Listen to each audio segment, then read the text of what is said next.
ആ പറയാളിയാ. കുഞ്ഞളിനെ പോലീസ് നോക്കി. അയ്യോ കർത്താവേ, ഇപ്പൊ എന്നാ ചെയ്യുക? ഒരു 10,000 ദിർഹം വേണ്ടി വരും. ക്രെഡിറ്റ് കാർഡിന്റെ ഇഷ്യൂ ആണ്. PRO പറയുമ്പോഴാണ് ഞാൻ വിവരം അറിയുന്നത്. നിന്റെ കയ്യിൽ വല്ലതുമുണ്ടോ? അല്ലെങ്കിലും അവന് ക്രെഡിറ്റ് കാർഡിന്റെ കളി കുറച്ച് കൂടുതലാ. അതെങ്ങനെ? നീയൊക്കെയല്ലേ സപ്പോർട്ട് ചെയ്യുന്നേ? അളിയളിയെ നീ ഒന്ന് ക്ഷമി. ഞാൻ എത്ര ശ്രമിച്ചിട്ടും 4,000 ദിർഹംസ് എന്നെ കൊണ്ട് വരുന്നുള്ളൂ. നീ എനിക്കൊരു അരമണിക്കൂർ സമയം താ. ക്രെഡിറ്റ് കാർഡിന്റെ കാര്യമാണെന്ന് ആരോടും പറയണ്ട. ഇന്ന് എന്ത് മുടിഞ്ഞാലും കുഞ്ഞളിനെ പുറത്തിറക്കിയിട്ടേ ഉള്ളൂ.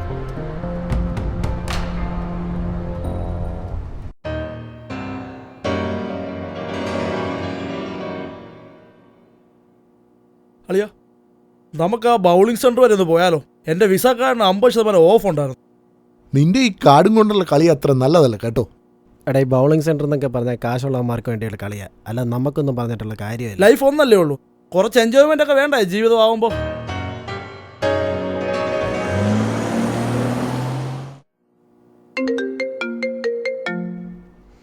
അളിയ, ഞാനൊരു സെയിൽസ് മീറ്റിംഗിലാണ്, പിന്നെ വിളിക്കാം.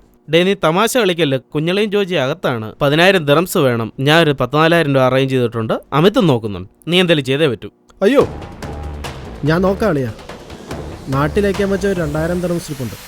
വേറെ എവിടെന്നെങ്കിലും ഞാൻ അറേഞ്ച് ചെയ്യാൻ നോക്കാം. ഓക്കെ സാറേ, അത്യാവശ്യമായിട്ട് 13,000 ദിർഹംസിൻ്റെ ഒരു ആവശ്യമുണ്ട്. വല്ലതും എടുക്കാൻ കാണൂ?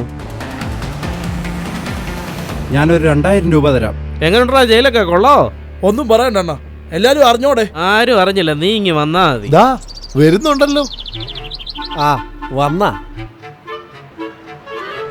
എങ്ങനെ ഉണ്ടായിരുന്നു ലൈഫ് എൻജോയ്മെന്റ് ഒക്കെ? ശവത്തി കുത്താടെ വിട്ടുകളാ വോട്ട്. അളിയ, വെളിയിലിറങ്ങിയേക്കൊള്ളാം. ഒരാഴ്ചക്കുള്ളിൽ 10,000 ദിർഹംസ് ഉണ്ടാക്കണം. എന്റെ പൊന്നളിയ വേറൊരു കാർഡ് ഇരിപ്പുണ്ട്, അത് വെച്ചോളൂ.